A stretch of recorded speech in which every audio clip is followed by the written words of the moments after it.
and we are going to keep up that momentum, I promise, because our next panel is seeking to break down one of the more popular, powerful taboos in Jewish culture, the tattoo taboo.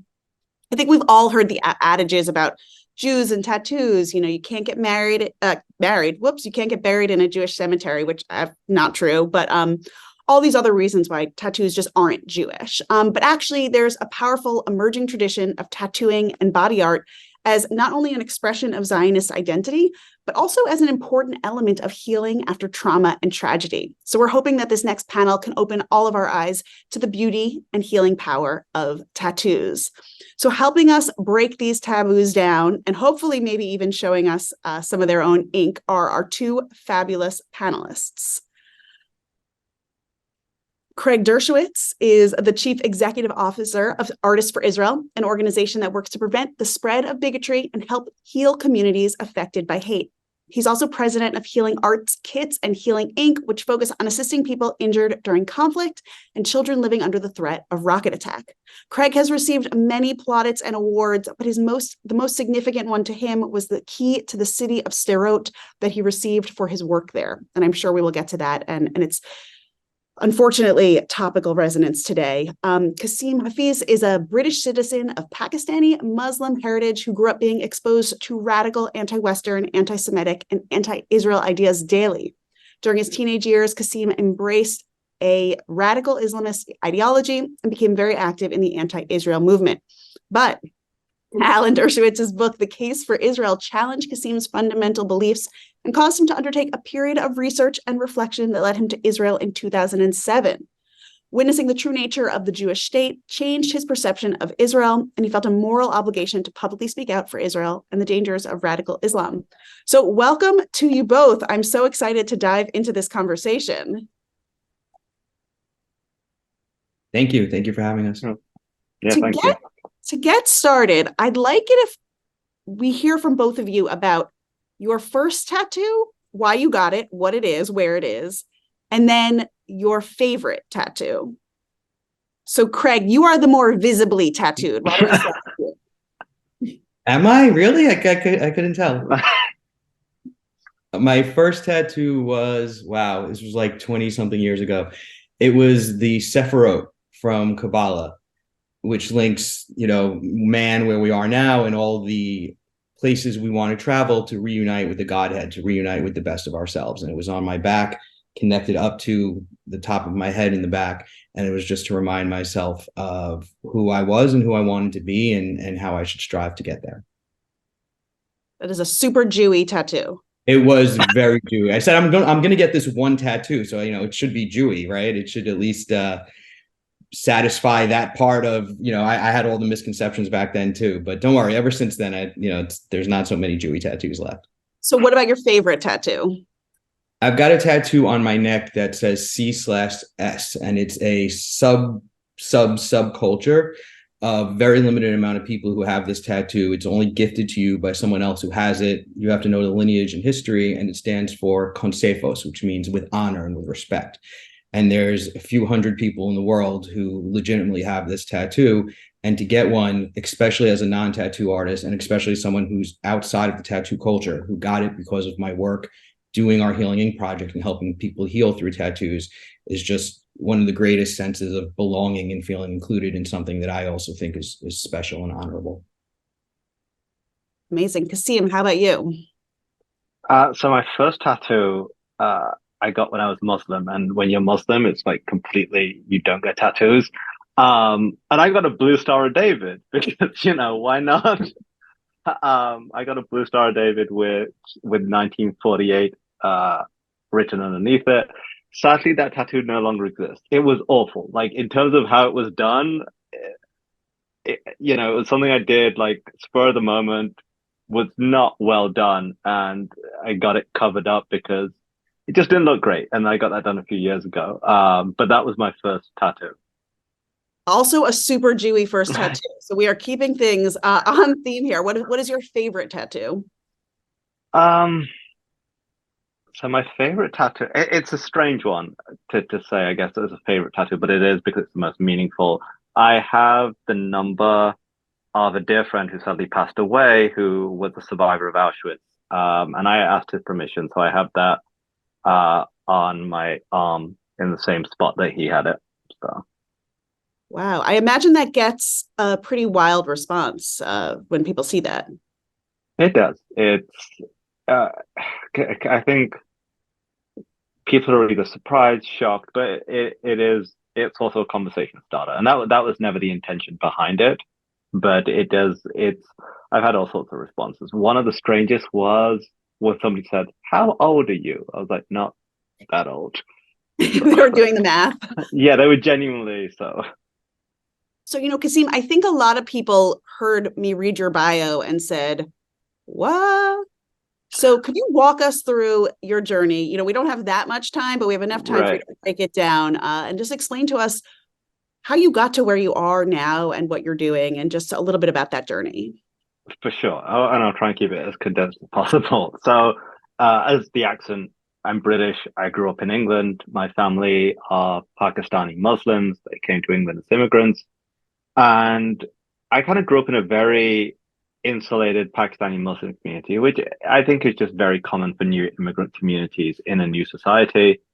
In the UK especially, identity is very confusing. There's still a perception which exists where if you're not white, you're not really British or you're not really French. And that's why you see some of the issues you have, especially within Muslim communities in Europe in terms of extremism. Mine was a similar situation. Didn't feel British. Although my family are Pakistani, I'm not really Pakistani. I wasn't born there. I've not lived there. I'm British. But feeling isolated from kind of the society that I lived in, it became a very fertile ground for extremist groups who came into the community externally. And it's important for me to point out, like my grandparents and parents' generation, like they were observant Muslims, but they weren't extremists in any sense of the imagination. They were wanted to be part of the society they lived in, that they were glad they were there. But for a younger generation growing up, not feeling part of society, seeing our grandparents and parents deal with racism and just kind of like walk on by and ignore it, that had its own radicalizing effect. And so when extremist groups like came into the community and had this message of, you are Muslim and Muslim first, and had their own extreme version of Islam, it resonated because it kind of switched the narrative from being victims all the time. And that was really infused with this very strong anti-Semitism, which was also prevalent in my community. We didn't know anyone Jewish. We didn't know anybody in the Jewish community. So people would say things and it would just be seen as fact, regardless of how ridiculous it was. Like the Jews control the media, for example. Right now, I really wish you did, because it would help. That's a separate issue. Right. We just control this Zoom. Oh, okay. Well, it's a start. So I just went down this path of extremism and radicalization, and like anti-Semitism was like the gateway drug of it all. And by the time I got to college, I was so very committed to that kind of ideology. I was looking to join a terrorist group, Lashkar-e-Taiba, who are a Pakistani-based terrorist group, to become a full-blown terrorist. I had a British passport and all these things. And it was when I was at my most extreme that I came across Dershowitz's book. And, there's always this perception that it was like a eureka moment, which just wasn't the case. I read the book and it questioned a lot of the ideas, because what I believed, I was in an echo chamber, so believed it as completely factual. So being exposed to an outside perspective, I didn't accept that I was wrong, but I was like, okay, I can disprove these still. And that led to this kind of 2-year obsession with Israel and the Jews at a deeper level, not just my own echo chamber. And when you have a belief that you're willing to die for, you don't like read a book and go, got it wrong. Right? Who knew? And that also led to kind of this depression, because I can't reconcile the two ideas, something that I believe and am devoted to, and a different voice going, there's doubt here. That led me to go to Israel. Again, it wasn't this search for truth. It was, let me validate my own bigotry, and essentially spending time in Israel, speaking to people from every community. And I just went as an individual, Spent 8 hours in security because I said that I was anti-Semitic. Bad move. But spending time in Israel, it changed my perspective, just seeing the actual reality. And that when I came back, I just started speaking out to my friends, community, and that just kind of went from there, really. And how do tattoos play a role? I mean, if this starts with a Star of David tattoo, you get a Holocaust survivor's tattoo. I mean, it seems like that's sort of interwoven in your journey in a way. It is, and so I have another tattoo in Hebrew from the Psalm that the defender of Israel neither sleeps nor slumbers. Because for me, it's very easy being non-Jewish because I can walk away, and that's where the Holocaust survivor Irving's tattoo came from. Because he once said in a speech that it's very easy. He went, "I appreciate non-Jewish allies, but it's different because you don't have skin in the game," and that really stuck with me for a long time. And then, but like this is always going to be there. Like I'm not getting this removed, and it's just a further kind of I am in this no matter what. It's a commitment almost. It's going. I can walk away because I'm not Jewish, but I am choosing not to walk away because this is too important. Wow, that's amazing. Craig, will you tell us a little bit about Healing Inc. and your own personal journey and the role that tattoos and body art have played in it? Absolutely. So Healing Inc. covers the scars of terror survivors, IDF soldiers that were injured in combat, and family members of the deceased, helping them to reclaim their bodies and to continue their healing journey, both physically and emotionally. And it's been absolutely incredible. We've tattooed, I believe, about 500 Israelis at this point, as well as people around the world. And we've seen an absolute transformation in the individual as well as in the community. We're really proud now that we're seeing hundreds of people in Israel getting tattooed either right before they head off as part of their service now, or those who have been displaced as a way of remembering their home. But it's this entire movement that's grown out of us starting this project in 2016. And it really was just an extension of how I dealt with personal trauma or how I dealt with personal loss, also through tattooing. And I realized that if it worked for me, it might be something that would speak to others. And like a lot of the work that Artists for Israel does, we really tried to take the human element, see what was happening on the ground individually and in communities, and then expand that and grow that to help people in kind of real and direct ways. And Healing Inc. has been, wonderful in helping to do that. That's amazing. So could you give an example of the kind of thing that you would tattoo on someone who is a survivor, or like the kind of creative ways you're using body art for them? So the tattoos are completely individualistic to what the person wants. It's really their ability to say, this is what I'm doing to my body after my body has been marked against my will by this terror attack. I now have complete agency in how I want to be seen. But they do tend to fall into certain categories. You'll have those that do something fun. They'll take a scar and they want to, someone last time took Animal from the Muppets and turned this massive scar on his leg into a drum with Animal drumming on either side. And you'll see people who just kind of want to make light of the whole situation. And that's their way of dealing it, right? That great sense of Israeli humor and how they handle stressful situations with kind of this black humor that Israelis are known for. You have other people that just wanted to go away and disappear. And then you have others that want to celebrate. There's a lot of dog tattoos, a lot of people who credit their dogs with helping them recuperate. And a lot of people who just want to remember a beautiful moment, something from their past or something from their home, something that gives them light and hope. And so I can't really tell you one in particular, but those categories of seeking something outside of what occurred to them is really where the tattoo plays the most pivotal role. I imagine that surprises a lot of people because, as I mentioned before, we've all sort of heard the thing, Jews don't get tattoos. I mean, what have you noticed when people are either averse to tattoos and you tell them about what they do? I mean, what are some of the responses you've gotten for the work you've been doing? Well, the beauty of what Healing Inc. has done is that it falls under a number of caveats within Torah and within learning, where it says anything to save a life, anything to make someone feel better about themselves. There's a number of forgivenesses, but I don't like to use that term, exemptions, allowances for people who are using tattoos in the way that Healing Inc. provides them. And we've been blessed to get the blessing of rabbis from Orthodox down to Reform telling us that the work we do is holy work and that it's important for the individuals who are receiving them.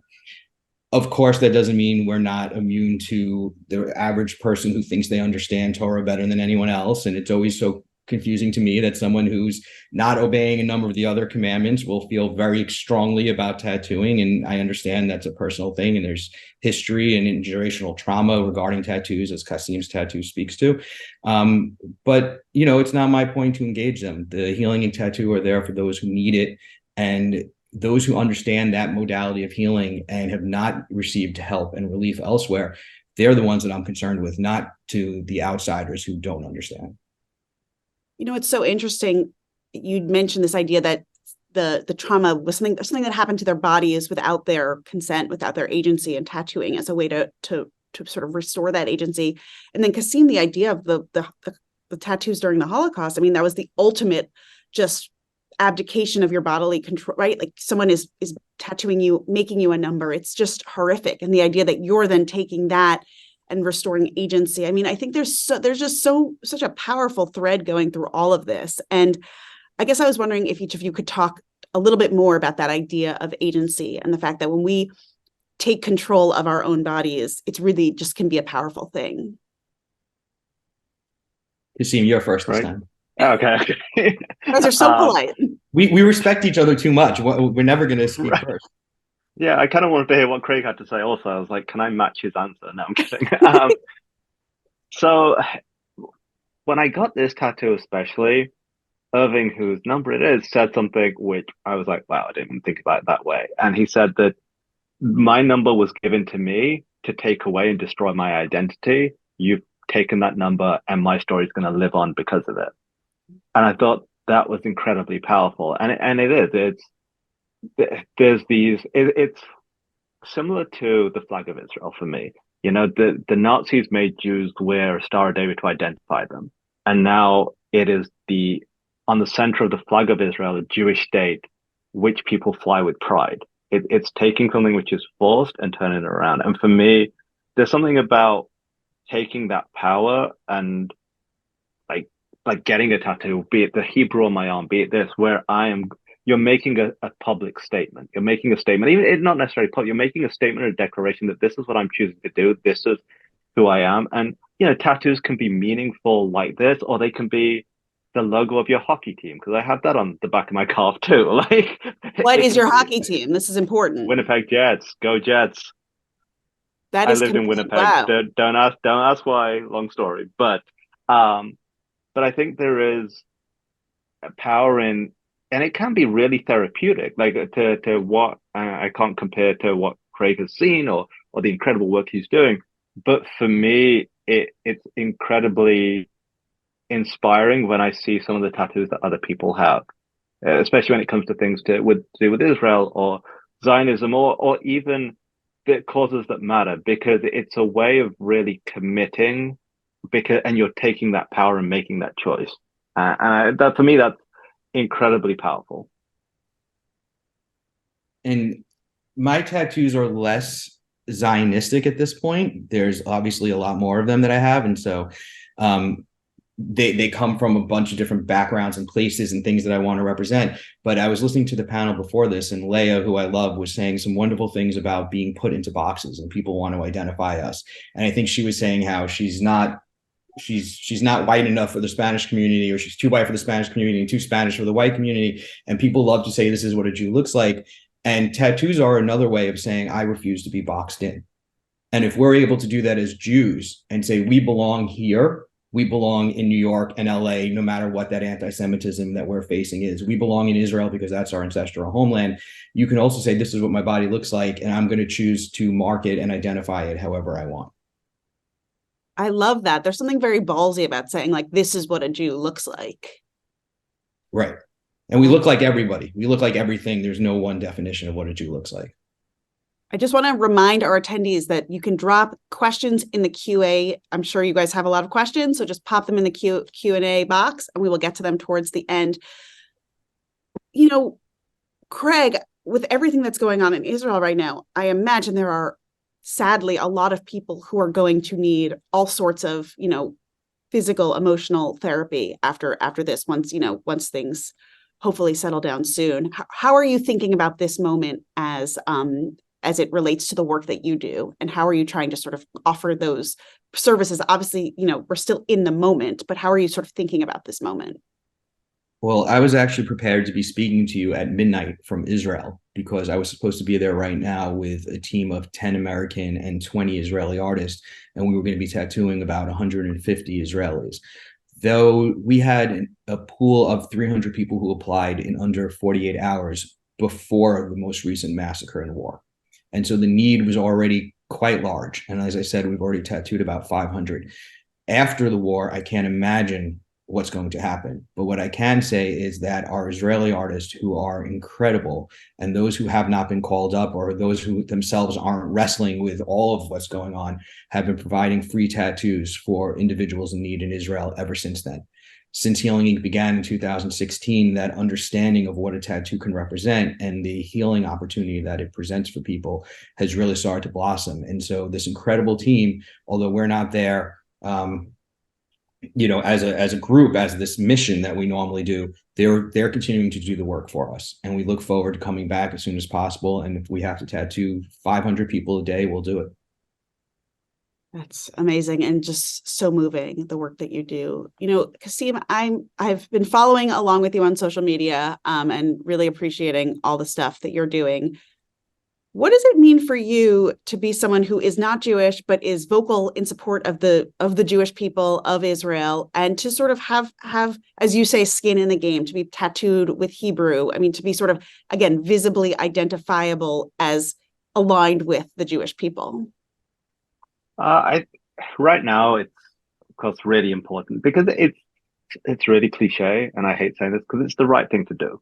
Like it's on a symbol, it's the right thing to do. Like I am Christian now, but my support for Israel from day one, when I pivoted my views, it was never religiously motivated. It was based on secular values and just right. So at a time like this, to be able to have this on my body, it's a reminder to me too, because I can't imagine what it's like for the Jewish community right now. Like I know for somebody who works in the pro-Israel field, it's exhausting. So I can't imagine what it's like to be Jewish, where this is every single day. Like there's anti-Semitism, there's what's happening in Israel, and it just is nonstop. So for me to have tattoos which symbolize that, and it's so funny. Like I don't really wear sleeveless shirts, so like my arm tattoos you never really see. But that's kind of been my go-to recently. It's kind of like I want it to be out there, I know it's something very small, but any way that I can show that to the Jewish community that I'm not alone, so that they're not alone, is just really important to me. No, it's funny in my own way. I got this Star of David ring and I wear it. I got it 2 weeks ago because I was just like, I want something, as someone who may look Jewish, whatever that means, I want something to really say I am Jewish, right? Like I am Jewish and don't mess with me. I think that the flip side of that is that it is kind of scary, right? For those of us who, whether we wear religious garb or are otherwise identifiably Jewish, it becomes a little dicey. And so I find myself in these moments of, should I turn this ring around on the subway? Does that make me a bad person? Does that make me not, the difference between being sort of smart and savvy and also proudly Jewish? But with a tattoo, you don't really have that option, right? It's front and center, especially when you don't have shirt sleeves on. Yeah, I mean, of course. And I think there's always a balance of being proud of standing up for something, and also prioritizing your safety. Like I think those two things are both important. I also am just, I don't know. Maybe it's the Pakistani part of me, but I don't mind a fight every now and again. I'm not advocating violence, but I'm kind of like, come at me, bro. Like, let's go. So I think also that's a mixture of being like Pakistani by heritage and also living in Florida, because I mean, it's Florida, nothing makes sense here. So I'm turning into a British Pakistani Florida man. I've just realized. Thank you everyone for letting me come to that realization. But yeah, I think there is a balance, but also like having experienced racism in the UK because of being, from a Pakistani background, it's really taught me that yes, you've got to be careful and be smart, but also you shouldn't allow people to make you ashamed and bully you because of who you are. And that's really important. And look, I'm not Jewish. I never want anyone to, I'm never going to try and appropriate that. But for those people who are afraid, like for me, it's like I'm standing up for you. We had that. the Day of Rage, I believe is what the official title was here.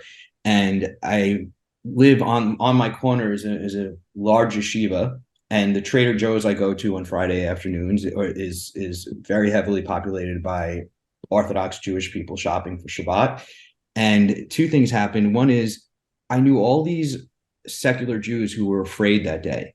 And then I saw all these Orthodox Jews who were wearing their very obvious, you have no way but to notice that they're Jewish, right? Where the rest of us can blend and pass.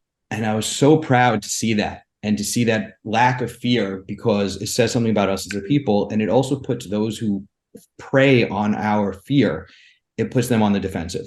They want that. They want us to be afraid. And when they see that others aren't, they all of a sudden lose the will and courage to do anything about it. I also found that I would look, this is kind of a sad story, but I would look at especially these kids that go to the yeshiva near me, and almost a little bit of an uncomfortable look, because I'm looking at them, I'm wanting to communicate like I'm with you guys. If anything happens, I've got your back. But I just look like this crazy tattooed person staring at them. So I realized I now have to wear like my IDF shirt or my hat with a Jewish star or something, so that they understand that I'm not threatening. And so I've been walking around, and I am not an intimidating guy. I'm 5'4" on a scale that I like.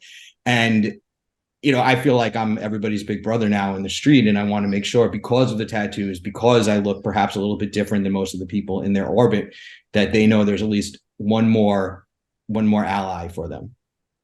It's amazing. I mean, it's also really interesting how the way we present ourselves has so much to do with how we are perceived, right? Like, you go out of your way to wear an IDF shirt. I mean, I'm trying to show my Jewish pride, and like Amy on the last panel with her big Jewish necklace. I think the way we're choosing to adorn ourselves is really important in this moment. And I think something about the tattooing aspect of this, like such a literal adornment on yourselves, really is at the heart of a lot of this, right? These choices people make to get tattooed. I mean, that's so much a powerful message of who they are. Craig, is that something you found in your experience? I mean, it's permanent. I'll tell you this great story. We had the honor to tattoo someone who was literally hit by a rocket, and lost his eyesight, lost his leg. I mean, really, unfortunately, mangled in so many ways, and he's blind, and he chose to get a tattoo. And it was this wonderful moment where the artist put so much effort in to creating this wonderful tattoo that her recipient would never see. And she put the stencil on his back, and she felt, she traced it around with her finger so he could feel what the tattoo, the shape, and what it would look like, and explained it to him in absolute detail. And he said, doesn't matter if I see it, I know it's on me, and I know it's on me forever. And forever will outlast all the other things, all the emotions, all the pain that goes away. This tattoo is permanent. And that permanence is something I think we're all chasing, especially in the time period we're living in, where everything seems to happen too fast. That's amazing. I guess I would want to ask you one more question, Craig, which is about the experience of, you mentioned you have American tattoo artists, have Israeli tattoo artists. For the tattoo artist who is doing this on someone who has been through so much, I mean, what is that experience like for the tattoo artists, and particularly the Israeli tattoo artists who are also affected by traumas like this, and now also part of the healing, the recuperation, the process of moving on?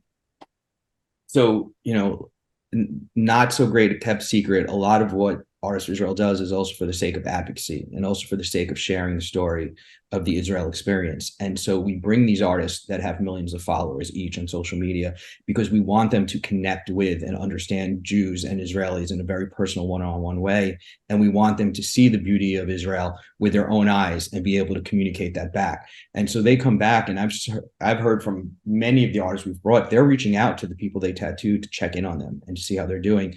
And they're coming to me with questions. Craig, I saw this on the media today. I know this isn't true. This wasn't the Israel I saw that I'm reading about in the New York Times. Can you explain to me what I'm missing here?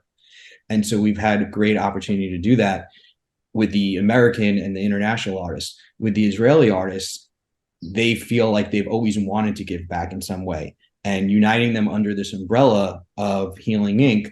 gives them a chance to be part of something greater. And it's another opportunity for Israelis to do what they do wonderfully and what they're doing right now, which is to unify and show the world that no matter what we might have been fighting about a month ago, that we're one Am Israel Chai, people standing together. It also must be such a powerful link between the artist and the tattooer and the tattooee. I hadn't even really thought about that sort of indelible connection. Oh, it's something that they keep forever. They become close friends. They follow each other. They talk. They phone call. I had one artist tell me he got a call once. It was 2 a.m. our time, and the person just goes, "I'm wearing shorts," and my artist is like, "What? Like, why? Why did you wake me up? Who is this?" And it was someone we had tattooed who hadn't worn shorts. He hadn't gone to the beach, put on a bathing suit because he was so ashamed of what his body looked like. He's had these horrible scars on his legs, and it was his first time doing it. And so now they jokingly call each other at like 2 a.m. each other's time to wake each other up. And this is from a one day of meeting each other and tattooing each other, but they share this connection and bond, which transcends so many other relationships that we have because there's something truly permanent about that connection. Hearing this, I imagine a lot of our listeners, our attendees here today are sort of having their minds blown in many ways. Like we think of tattoos in one very, very simplistic, overly simplistic way. And then to hear actually how important this is to someone's recovery and how it links them to someone else who's helping them on the journey. We're really, I think, dispelling a lot of the myths, the taboos about tattoos. So I wanted to ask both of you, what do you want people to know about tattoos, about the power of body art, and just sort of how do you want to continue the conversation, or at least start the conversation for people who are just like, tattoos, we don't do that. So I guess I think there's so much power in tattoos. Like there's such negative perceptions. Like when I was growing up, not only growing up Muslim, but just generally tattoos were seen as like, oh, if got a tattoo, you're in a gang, or you're a criminal, or something like that. But they are just so powerful. And I mean, Craig alluded to this, especially from a Jewish perspective, but even for me, tattoos tell a story. Like they tell a story and they can convey how multifaceted and how complicated and how beautiful each individual is in a way that words can't. And some of the conversations I've had because of my tattoos, because I have a few, not as much as Craig. I don't think my wife would allow me to get as many as Craig. But they can tell a beautiful story and they allow us to express ourselves in a way that can really transcend so many different things without even having to say a word. And I think and it can be just incredibly therapeutic, like, because everybody has things in their life, different traumas. And sometimes, like for me, some of my tattoos have helped me essentially express these without having to talk about it or it's allowed me to be at peace with certain things from my past. Like for me, look, I was anti-Semitic. I was the one chanting death to Israel, all of these things. And to have a Hebrew tattoo on my arm, to have it's almost like there's all an act of redemption in that for me. And I think it's tattoos are more powerful beyond just having ink on your body. That's amazing. And Kasim, for you, like a Hebrew tattoo, it is this like in this real repudiation on. I almost it's really amazing. I mean, I think that your journey is just inspiring to hear about, and the fact that you are actually expressing it on yourself now, and that, wow, it's really, really something. I think this idea of tattoos telling a story, that's like the most Jewish thing I've ever heard, I feel like, right? Like this idea that, we're making a new canvas and a new way to tell stories. I think that actually I'm like on the other side now, where I'm like, wait, tattoos are so Jewish. A creative and clever way to take back our agency and tell a story. We love that. I want to ask you, both of you, if in your experience, what are some of the best Jewish and Israeli tattoos that you've seen? Like, are there some like classic designs in your travels that you've seen? Jewish or Israeli tattoos, huh? Someone here is like thinking they might want to do some Jewish ink. What would you suggest? I mean, I would say that being as tattooed as I am now, so much of the tattoo is the experience in By the the way, how moment. tattooed are you? We can only really, we don't really, I'm getting the full, give us like a mean, percentage of surface area. oh, someone you know that. All right, excellent. That's the way to do it. I'm Is that how probably you about, talk about tattoos? that's how you talk about coverage, yeah, because it's not number anymore. I'm like 3 layers deep on one arm, but I'm about 85% covered, I would say. I mean, the bottom of my feet, some other parts, but I'm fairly there. Um, but hopefully one day we'll get to 100. We're creeping in on the face. 120. When I married my Israeli wife, I promised her no hands, face, or neck. So but the Israelis have been lied to That's a before. similar theme, though. What my wife will let me do. Right, exactly. There's But after the agency first to one, a it was point. fine. But I would say that get the tattoo with the people in the place that matters and have the experience. So regardless of what it is, if it's animal banging on the drums, if you do it in Israel with people you love and care about, it becomes a Jewish tattoo right then and there. I love that. Kasim, you are an expert on Jewish tattoos. What are the best ones you've seen? I mean, I don't think I can really. I think that was the best answer. I think one of the funniest ones I've ever seen, and I'm not even sure. Like, it made no sense to me, but it was a camel with a chai holding an Israeli flag and a latte. And I don't like. And when I asked the dude, I was like, I don't get it. He was like, you're not meant to. I was like, okay, cool, cool, That's a fair real enough. insider thing. Yeah, so that was the most interesting. But again, I think it's personal to the person. Like, what is meaningful to that person? Because everyone had there's the Star of David's, there's the Hamsas, and all of these things. But if it means something to you and connects you to who you are, then that's the most important thing. The day after the massacre, or even that night, I went to a tattoo shop to get a tattoo. I needed something to do with myself, and I always feel very home and comforted amongst my friends at tattoo places. And one of the women who were with me got a lulav and etrog, and I said to her, "Why?" And she goes, "Because I want to go back to that day. I want to go back to 24 hours ago, when this was what I was caring about, and this was what my Jewish identity was all about." And so on its own, independently, that lulav and etrog tattoo might not mean much to anyone, but in that experience and context. And so that's why I speak to let it be more about the moment than about the individual piece itself. I also think about something you mentioned before, Craig, which is this idea that it's not just the victims that you're tattooing, it's often their families. So what are the ways in which those families are memorializing or commemorating or getting closure on things that have happened to their loved ones? Oftentimes there's a portrait, oftentimes it's the name. It's not going to be as grand a tattoo because it's a mother or a father, and so they're getting just something to remember. But we tattooed Alon Bakal's family, and he was murdered on New Year's Day in 2016, I believe. And we tattooed his mother, father, and sister. And I remember his mother spending an hour picking out whether or not she wanted to put a heart, tiny heart, above his name, and if so, which shade of red. And there were like 50 shades of red. And I was getting frustrated. I'm like, I've got these artists, we're sitting here, and I wasn't very thoughtful or empathetic in the moment. And my wife grabbed my arm and goes, "Craig, she hasn't been able to control anything since her son was taken away from her. Let her spend time choosing the color red that she wants." And so all she got was his signature, very small, with a tiny heart filled in with one shade of red. But that transcendent moment of choice mattered so much more than the actual content of his signature.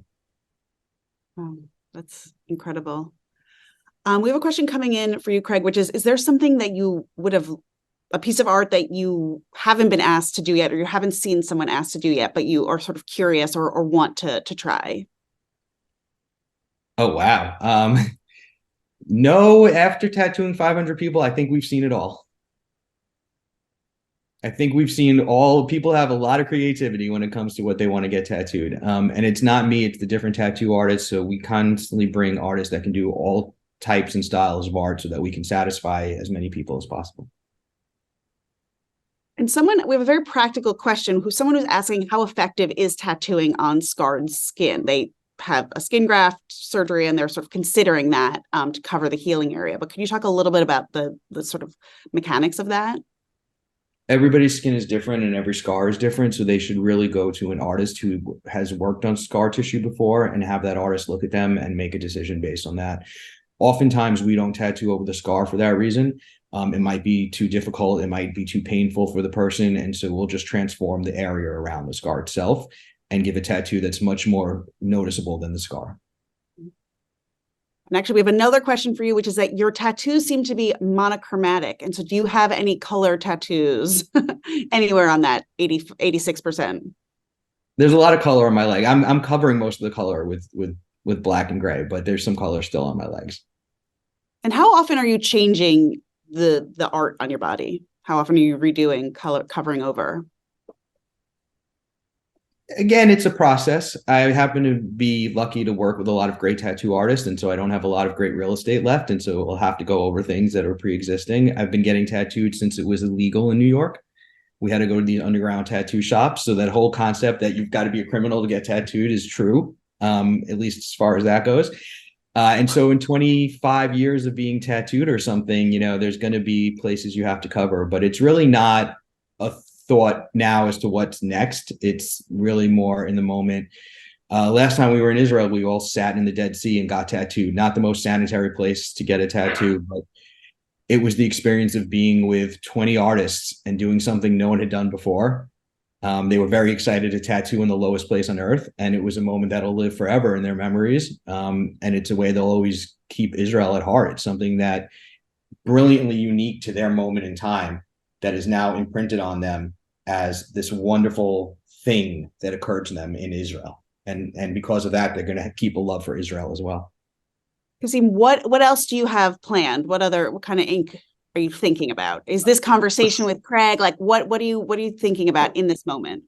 I see so I was actually planning. thinking about getting another Bible verse in Hebrew. For Zion's sake, I will not remain silent. For Jerusalem's sake, I will not hold my peace.